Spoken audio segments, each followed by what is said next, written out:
She drove up to my property line on a Tuesday afternoon like she owned the whole county, clutched a binder to her chest like a weapon, and told me my little farm stand, a few planks of barn wood, a chalkboard, and an honor system cash box, was an illegal commercial enterprise that had to come down in 48 hours. Her name was Karen. She was the president of the Oak Haven Estates Homeowners Association. And she had just made the worst decision of her life. What she didn't know, what she couldn't have known, because she'd never bothered to look, was that my 10 acres had been zoned agricultural since long before her subdivision existed. The HOA had exactly zero jurisdiction over my property. Every letter she'd ever sent me was legal noise with no teeth. And I had been quietly documenting every single one of them. She thought she was standing at the beginning of my defeat. She was actually standing at the beginning of hers. To understand why any of this matters, you need to know what that land meant to me. I spent 12 years as an Army combat engineer. My job was to go ahead of the convoys and clear the routes, IEDs, booby traps, whatever was buried in the road between where we were and where we needed to be. You develop a particular relationship with the ground when your life depends on reading it correctly. And after 12 years of that, I wanted nothing more than to work ground that gave something back. My wife Sarah and I found the property 6 years ago, 10 acres of neglected pasture and overgrown woods, with a farmhouse that had more character than structural integrity. To most people, it was a liability. To us, it was everything. We spent the first year making it livable, pouring every dollar we had and every hour we could spare into its bones. We cleared the land, repaired the house, planted the first garden. The Oak Haven subdivision already bordered us on the east side, its neat rows of identical beige houses ending abruptly at my fence line.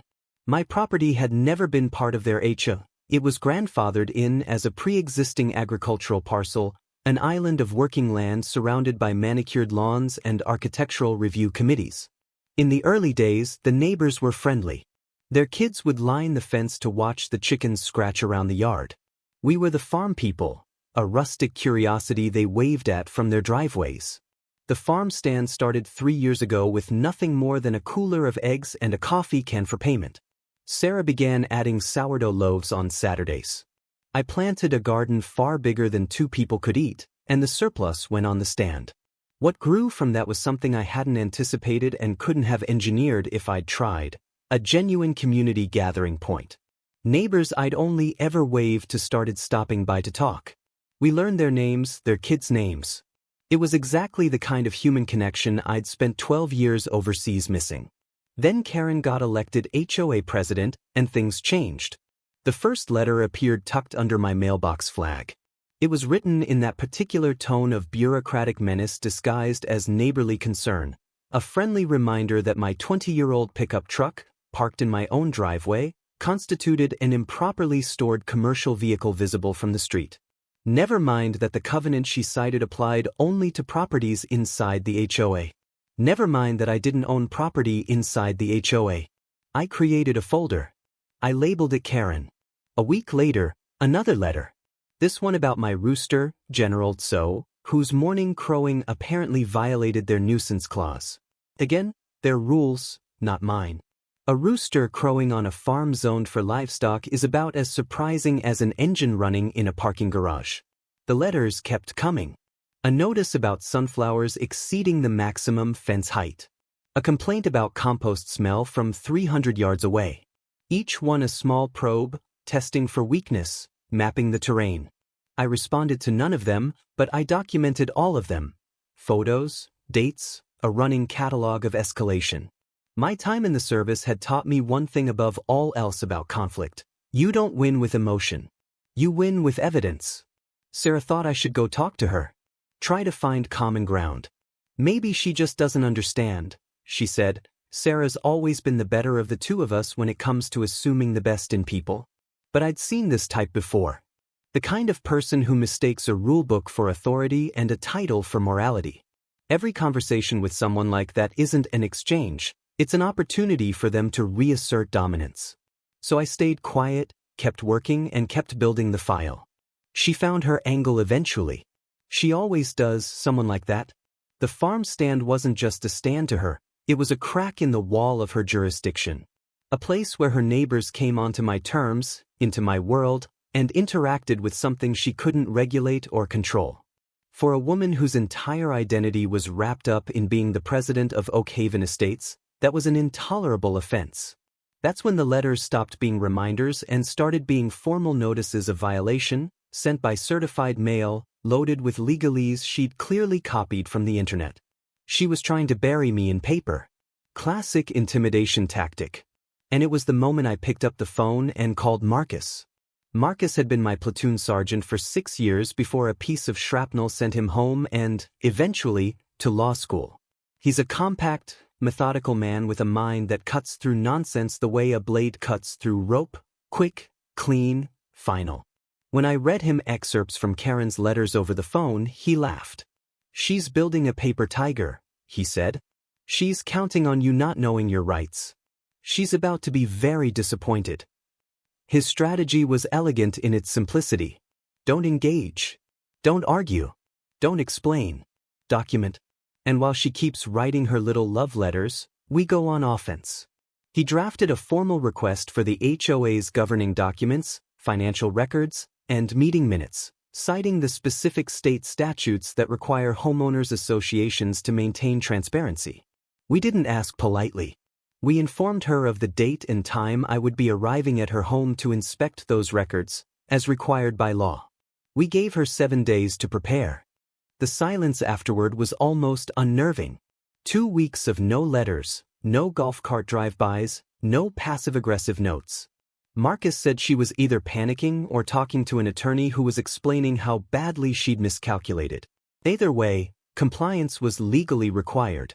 On the appointed day, I drove to her house, a 2-story beige box indistinguishable from its neighbors except for the absurdly large fountain gurgling in the front yard.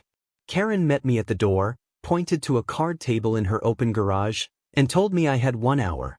I set up my portable document scanner and spent the next 55 minutes in complete silence working through every sheet of paper in that accordion file while she watched from the doorway with her arms crossed so tightly it looked painful. What I found was instructive. The meeting minutes were deliberately vague, votes recorded, discussions omitted. But the financial records told a clearer story. A pattern of selective enforcement emerged immediately. One of Karen's allies on the board had an unapproved shed in her backyard that had gone unaddressed for years, while other families were being fined repeatedly for their kids leaving bicycles in the driveway. But the most significant discovery was a line item in the budget.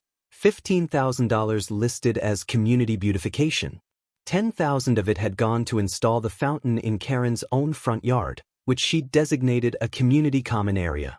Another $5,000 went to an elaborate floral arrangement around the subdivision entrance sign, one that required constant, expensive upkeep. Meanwhile, the fund earmarked for road maintenance and playground repairs was nearly empty. She wasn't just a bully operating within the rules. She was using HOA dues as a personal decorating budget while the common playground deteriorated. I packed up my scanner, thanked her politely for her time, a courtesy that made her jaw tighten, and left. Sarah spread the documents across the kitchen table that evening and stared at them for a long time. "She's stealing from them," she said finally, pointing at the fountain expenditure. "She's fining people for sidewalk chalk while spending $10,000 on her own lawn." Marcus was characteristically understated when I sent him the scans. "Bingo," he said. "Misappropriation of funds. Breach of fiduciary duty. Selective enforcement. We've got her. Now we decide how to play it." That decision was made for us a week later when another certified letter arrived. Karen had filed an official complaint against me with the county zoning and planning board, petitioning to have my farm stand declared an illegal commercial operation. She was escalating to a formal public hearing. Marcus called it the most counterproductive thing she could have done. A public hearing meant a public record. It meant sworn statements and documented evidence and, most importantly, an audience. She thought she was taking me somewhere I'd be outgunned. She was actually handing us the perfect stage. The hearing was 3 weeks away. It was time to build a case and an army. I went through the violation records I'd scanned and started knocking on doors. Dave Miller lived 2 streets over with his wife and 3 kids. Karen's records showed they'd been fined nearly $600 over the past year for the basketball hoop at the end of their driveway and a soccer goal in the side yard.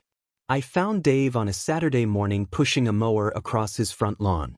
I introduced myself, showed him the zoning complaint, and then showed him the financial records. He went very quiet as he read.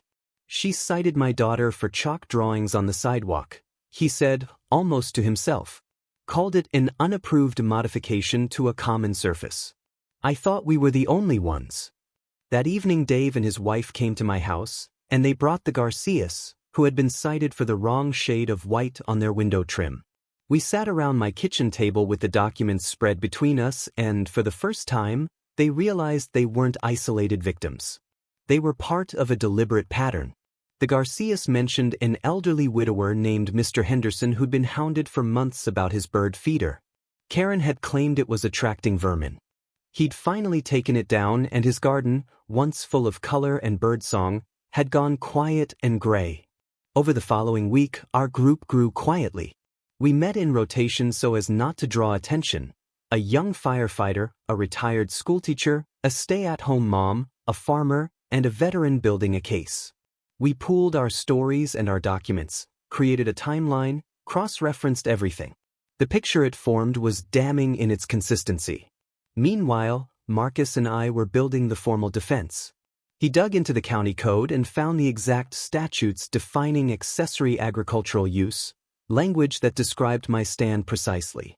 He pulled the original plat maps from when the subdivision was approved in 2005, which explicitly marked my 10 acres as a pre-existing agricultural parcel excluded from the development's covenants. On the legal merits alone, the case was, in his words, ironclad. My job was the narrative. I gathered my property deed, my sales logs, showing an average of less than $200 a week, hardly a retail empire, and letters of support. The local chapter of the Farmer Veteran Coalition wrote a powerful letter about what small farm stands mean for veterans transitioning back into civilian life. The county agricultural extension agent wrote one about my farming practices. And 20 of my regular customers from Oak Haven, neighbors, parents, people Karen considered her constituents, signed a petition stating that the stand was a cherished community asset.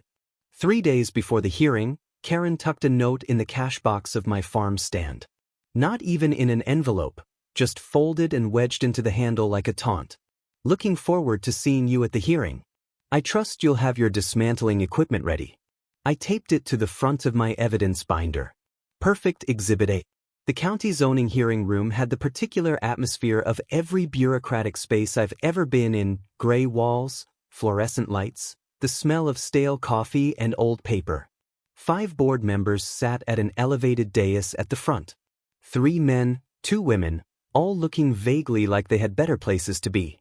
The chairman, a man named Mr. Abernathy, late 60s, white hair, the deliberate manner of someone who has heard every version of every complaint, sat in the center. Karen arrived with 2 HOA board members flanking her. They looked uncomfortable, like they'd been strongly encouraged to attend. Karen, on the other hand, was in her element. She had her binder. She had her posture. She had the particular confidence of someone who has never had it come apart on them in public. When Abernathy called her name, she went to the podium like it was a stage she'd been building toward for years. She opened with a portrait of Oak Haven Estates as a community of peace and carefully maintained property values. Then she introduced me as the threat to all of that. She called the stand a major retail operation. She described the traffic it generated, illustrated with blurry photos of a single minivan parked on the shoulder. She called the structure a ramshackle, unpermitted eyesore. She spoke about vermin attracted by produce, about unregulated cash sales, about the creeping commercialization of a residential neighborhood. For 20 minutes, she turned a 64-square-foot honor system produce stand into something you'd think required an environmental impact report. She sat down looking thoroughly satisfied, sliding a petition across to Abernathy as she went. He glanced at it, then nodded to me. I walked to the podium without drama and opened my binder. I began with the plat map, the official county document from 2005 showing my parcel explicitly designated AG2, agricultural, pre-existing and excluded from the HOA's jurisdiction. Then I went through her claims one by one. Her major retail operation, my sales logs, showing less than $200 a week. Her constant traffic disruption, my 2 weeks of time-stamped photos showing, at most, 2 cars at once, each stopping for a few minutes. Her unpermitted structure, the county code exempting agricultural buildings under 200 square feet from permit requirements. My stand was 64. Then I addressed the petition. My attorney, I said, keeping my voice level, has cross-referenced the names on this list against public property records while Ms. Preston was speaking. Of the 45 signatures, 18 are renters with no ownership stake in the community. 7 are spouses signing separately from the same household to inflate the numbers. The first 5 names on the list are Ms. Preston herself and the 4 other HOA board members. A low murmur moved through the room behind me. I placed my evidence folder on the podium. This complaint is not about zoning, I said. It is the most recent action in a year-long campaign of targeted harassment. I recounted the letters, the truck, the rooster, the sunflowers, the compost. I have documented every single one. The zoning board is being asked to serve as the final instrument of a personal vendetta. I stepped back to my seat. The room held its silence. Mr. Abernathy studied the documents in front of him for a long moment. Then he looked at me over the top of his reading glasses. "Mr. Caldwell," he said, "the honey you sell, is it from your own hives?" "Yes, sir." 6 hives on the back of the property. "And the eggs from your own chickens?" "About 50 laying hens." He nodded slowly. Then he turned to look at Karen, and something shifted in his expression, the professional neutrality giving way to something more direct. "Ms. Preston," he said, "I live on the other side of the county, but I drive Old Mill Road every Thursday on my way to visit my sister." He reached into his coat pocket and set something on the dais in front of him. It was a loyalty punch card from the stand. Nearly full. "I stop there every single week. Your sourdough is the best I've had, Mr. Caldwell, and my grandkids won't eat any eggs but your brown ones. I was planning to stop by on the way home today, in fact." He turned his full attention back to Karen, the last trace of warmth gone from his face. "This complaint is a frivolous and malicious abuse of this board's resources. It is an attempt to weaponize county process to settle a personal grievance. In 10 years as chairman, I have rarely seen a more baseless and vindictive filing." The gavel came down like a period at the end of a sentence. "Complaint dismissed with prejudice. This matter is closed." The walk out of that building had a quality to it I hadn't felt in years. The specific lightness that comes after a long, draining thing is finally finished. My neighbors were buzzing, clapping me on the back. Karen and her 2 board members slipped out a side door without making eye contact with anyone. She looked smaller. The wind completely out of her. Dave Miller sent an email that evening to everyone he could reach, summarizing the hearing and attaching the financial records showing the fountain expenditure and the enforcement disparities. He ended it with a simple call to action, a petition to hold a special meeting to recall the HOA board. The signatures came in overnight. 2 weeks later, the community clubhouse was standing room only for the first time in anyone's memory. Dave ran the meeting, calmly by the book, using the HOA's own bylaws as his guide. One by one, people stood up and told their stories. Mr. Henderson talked about his bird feeder and the silence that had replaced the bird song after his wife passed. The Garcias talked about the paint citation. A mother described explaining to her daughter why her chalk drawings had been declared a violation. Karen sat at the front table through all of it, stone-faced, as the world she'd built dismantled itself around her. The recall vote wasn't close, 97-4. The 2 board members who'd sat beside her at the hearing resigned on the spot. Dave Miller was elected interim president. The first motion the new board passed dissolved the Architectural Control Committee. The second commissioned an independent 5-year financial audit. A few weeks later, a landscaping truck pulled up to Karen's house and dismantled the fountain. The concrete cherubs loaded onto a flatbed and hauled away. The HOA used the recovered funds to refurbish the playground. Karen's for sale sign went up a few months after that. Then she was gone. The neighborhood changed after that, in the small but significant ways that matter most. People started talking to each other. A community barbecue filled the newly repaired playground with noise. The Millers' basketball hoop ran constantly, the sound of kids playing no longer subject to citation. The farm stand had its best year. Sarah and I expanded the garden, added 2 more hives, started doing pick-your-own on weekends. Life settled into the rhythm I had come home from 12 years of service to find. About a year after the hearing, on a sunny Thursday afternoon, a familiar old sedan pulled up to the stand. Mr. Abernathy got out, nodded hello, and picked up a dozen brown eggs and a jar of Sarah's peach jam. As I was bagging them, he looked out over the fields, the rows of corn, the sunflowers turning in the breeze, and said something I've thought about many times since. People like her think power comes from a title, from a rulebook. They spend their whole lives building fences around everyone else. He paused. They forget that real strength doesn't come from building fences. It comes from sinking your roots deep into good ground. He paid, refused to take anything free, and punched his loyalty card. 1 punch away from a free dozen.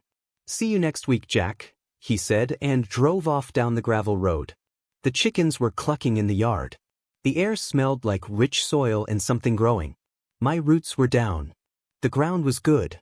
And for the first time in a long time, there was nothing but peace. If this one hit close to home, share it with someone who needs to hear it. And if you've got your own story about standing your ground against the Karen in your neighborhood, I want to hear it in the comments.